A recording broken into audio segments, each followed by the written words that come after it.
The cabin of Aero Global Flight 44 was a pressurized tube of tension.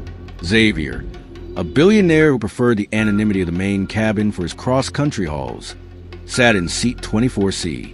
He was dressed in a deep navy tailored tracksuit, quietly reviewing a yellow sealed acquisition binder on his tray table. Huxley, a flight attendant with a notorious streak of elitism, marched down the aisle. He wore a bold red cabin vest that stood out sharply against the sterile cabin interior. Behind him was Raina, the lead purser, her face in a mask of cold disdain as she adjusted her bold red neck scarf. Huxley's face contorted into a realistic, unmasked expression of aggressive rage when he noticed Xavier's binder slightly overhanging the edge of the tray. He viewed the coach cabin as his personal fiefdom and Xavier as an easy target. His nostrils flared, and a pulsing vein began to throb in his neck as he slammed his foot against the base of Xavier's seat. "Move that binder or I'm declaring you a flight hazard. This isn't your living room," Huxley barked. "I'm just finishing some paperwork." "Huxley, it's well within my personal space," Xavier replied, his voice a calm, lethal deep Navy resonance. He stepped back defensively as much as the seat allowed, but Huxley's unmasked fury was peaking. Huxley's aggression turned physical. He lunged forward and delivered a heavy-handed, aggressive shove to Xavier's shoulder, slamming him back against a window panel with such force the plastic trim groaned. "I don't care about your paperwork," Huxley snarled, his face showing anatomical micro-expressions of fury. His brow furrowed into deep ridges and his eyes widening in anger. In a display of unchecked disrespect, Huxley grabbed the yellow sealed binder from Xavier's lap and violently threw it into the galley floor, the pages scattering near the lavatories. Huxley then grabbed Xavier by the collar of his deep navy tracksuit and pinned him against the seat, while Raina stood over them, nodding to the air marshal that they had a hostile passenger.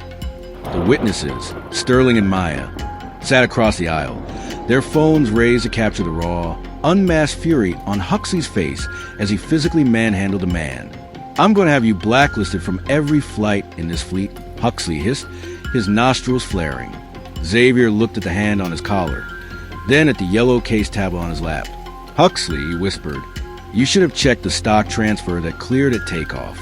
I didn't just buy a ticket. I bought the tail number of every plane in this sky."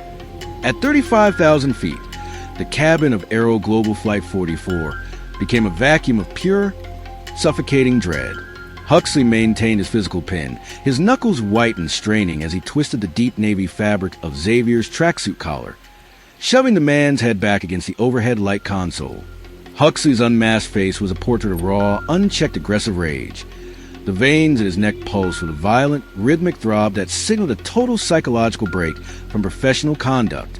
His nostrils flared with every jagged, adrenaline-fueled breath, and the uneven skin texture on his forehead glistened under the harsh, flickering cabin lights. Raina stood by the beverage cart, her bold red neck scarf a sharp, jarring contrast to the dim surroundings as she smirked, waiting for the disruptive passenger to be dragged to the back in zip ties. "You're not just getting off at the next gate. You're going to a federal holding cell," Huxley hissed, his face contorted with anatomical micro-expressions of fury, his brow furrowing into deep ridges and his eyes widening in anger until the whites were visible in a terrifying, unhinged glare. "I am the authority in this cabin, and I am deciding your life is about to get very difficult."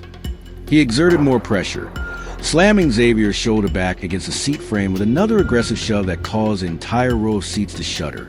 Xavier remained perfectly still, his eyes tracking the gold luxury watch on his wrist. As the second hand hit the mark, he reached out and tapped the screen of his yellow-cased master tablet. He didn't call for help. He activated the chairman's global override for the entire fleet satellite communications and entertainment system. "Huxley," Xavier said, his voice dropping into a low, vibrating deep Navy frequency that seemed to hum through the very airframe of the jet. "You spent so much time policing the aisle that you forgot to check who bought the wings you're standing on." Suddenly, every seatback entertainment screen in the entire aircraft, from the VIP first-class suites to the last row of the galley, flickered to a solid royal blue. A second later, they roared to life with a bold, extreme close-up video of the current interaction. Every passenger and crew member watched in stunned silence as the screens displayed Huxley's snarling face and anatomical micro-expressions of fury as he physically assaulted a man who had just finalized a $2.1 billion acquisition of the Airline. Huxley's grip on the Navy collar went limp. His face turned a sickly, translucent shade of gray as he looked at the screen on the seat directly in front of him and saw his own career being liquidated at cruising altitude. The mottled red patches on his skin faded into a hollow, trembling mass of terror as the realization hit. He hadn't just bullied a traveler. He had assaulted the new owner and chairman of Aero Global.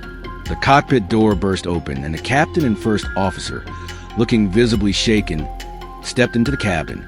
They were accompanied by two sky marshals in deep Navy tactical gear with yellow Federal lettering. Sterling in his gold silk blazer and Maya in her silver designer dress moved into the aisle, their phones capturing the raw, unmasked terror on Huxley's face as the corporate world watched his downfall. "Huxley and Reyna," the captain announced, his voice booming over the cabin intercom. "By direct order of the new board of directors, your flight credentials and employee status are being revoked mid-air. You are being relieved of duty for gross misconduct and assault on the chairman of the board." Xavier stood up, straightening his deep Navy tracksuit and adjusting his gold watch with a slow, methodical grace. He stepped into Huxley's personal space, his silhouette towering over the trembling flight attendant. "You told me I was a flight hazard, Huxley.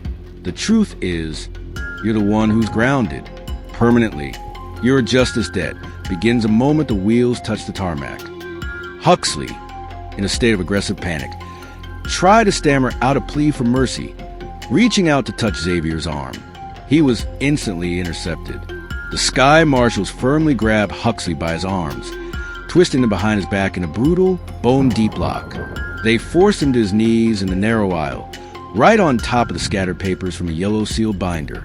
Reyna was grabbed by her bold red scarf and forced down beside him.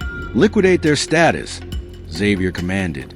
The sky marshals ripped the bold red cabin vest from Huxley's body and the ID badges from both their shirts, tossing them into a green waste bin in the galley. They physically dragged Huxley and Reyna through the center of the cabin, their shoes dragging on the carpet as the passengers jeered and filmed the disgrace. They were locked in the rear galley until landing. Xavier looked at the captain. "Redirect the landing to our private hangar. I want a complete fleet-wide audit of all cabin crew conduct. If they reflect Huxley's values, they're gone by morning." He checked his gold watch.